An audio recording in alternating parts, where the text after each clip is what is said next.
Today's guest is John, a retired naval officer looking to get better portfolio performance. John, welcome to the show. Well, thank you, Sybil, and I'm sorry, I just have to correct you.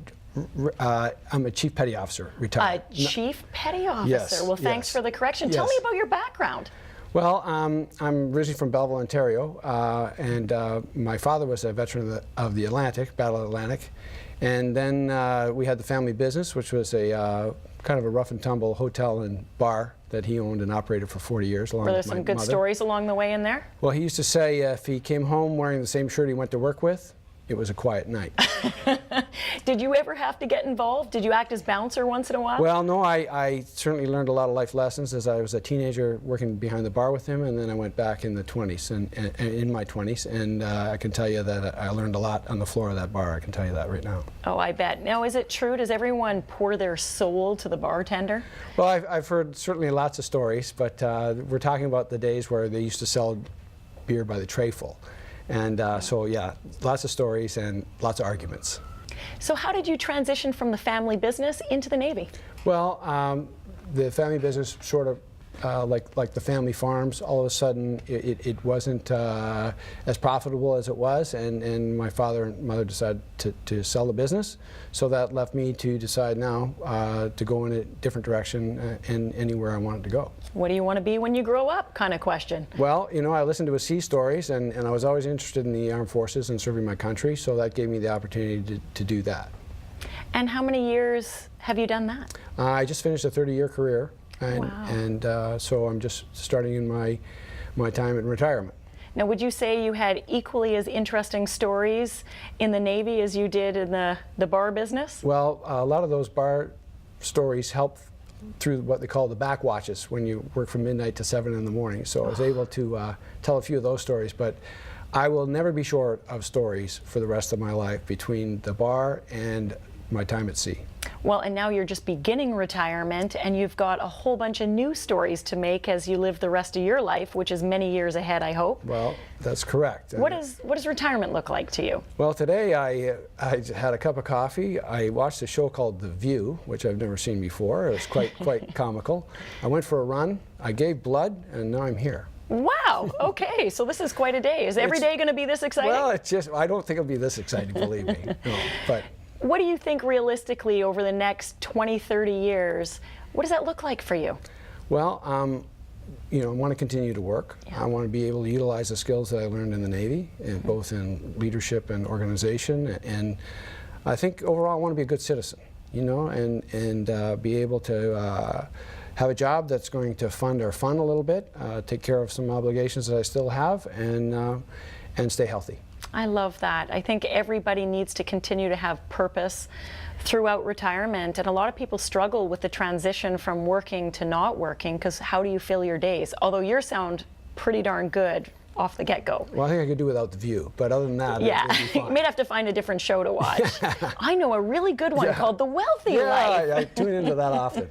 So John, what's your big question for me today? Well, my question is, how much should I be paying in fees for financial advice? Great question, and it's one everybody should ask. So don't go away. Find out if you're paying too much or not enough for financial advice after the break.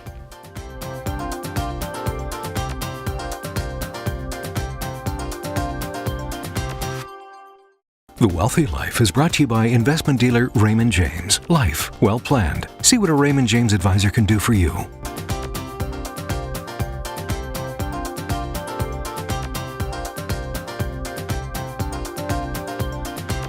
Welcome back. We're here with John to learn what fees he should be paying for managing his portfolio. John, it's such a great question, and there's not a one-size-fits-all answer. I think you were hoping I had a better answer than that. Well, I was hoping, but we will get to it.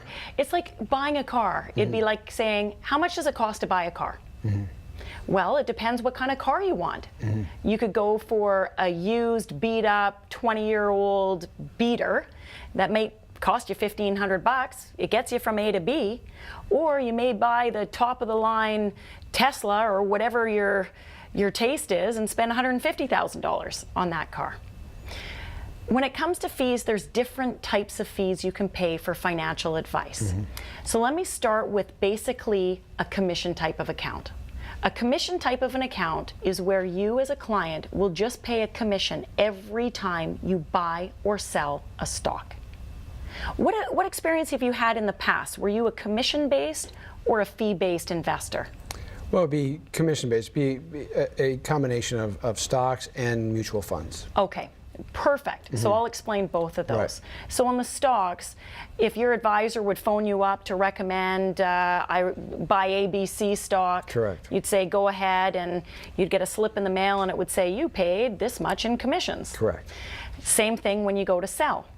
Now, the commission style fee base is great for buy and hold type of portfolios. And an example would be, I see people who maybe inherited some shares or own shares of Royal Bank of Canada, and they've owned them for many, many, many years. And if they were to sell it, there'd be a huge capital gain. And it fits in their portfolio, so they just want to continue holding it for many years to come. Paying an annual fee to hold that stock would be expensive. So a commission-based account would probably be better. Now, sometimes when you get active trading, the commissions on every transaction start adding up. Correct. So that's where a fee-based account may be better. A fee-based account is where you pay a set fee per year for the portfolio manager to run your portfolio, or the financial advisor to give you advice. And you can do as many trades as you want in most cases. There's sometimes certain limitations. Now, fees on a fee-based account range anywhere from a low of usually around 0.8 to 1% of the value of your portfolio, all the way up to 2.5 or 3% in some of the mutual funds. Now, the mutual funds you own, you're paying fees on those. Did you know that? Yes, I did. Yeah. Most of those fees are embedded. Some of it is now disclosed, Correct. A certain portion of it. But overall, you're paying somewhere in the neighborhood of maybe 1.5 to 2.5% in fees on your mutual fund. Now, fees are okay as long as you're getting value. Well, that's why I'm here to ask that question. So what do you think is a realistic rate of return to get on your portfolio?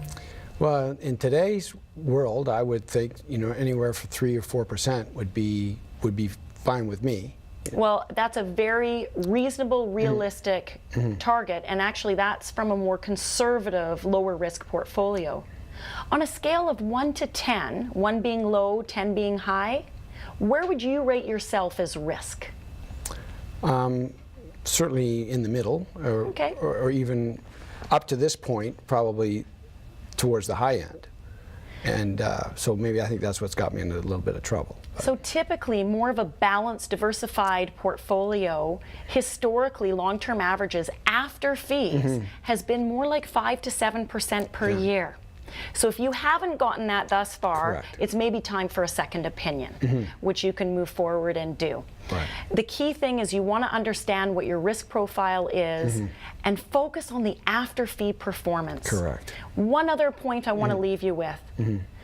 Managing the portfolio is only one piece of the fees that you're paying.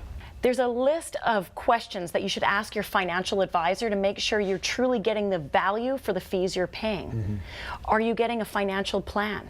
Are you getting tax saving strategies? How about estate planning strategies? All of those things make a big difference on the bottom line and the money that's going to be in your pocket and your true rate of return. For a list of questions to ask your financial advisor to make sure you're getting value for the fees you're paying, contact us at thewealthylife.com. And John, thanks so much for being on the show today. No, thank you very much. Stay tuned. Learn how investor behavior can negatively impact your rate of return.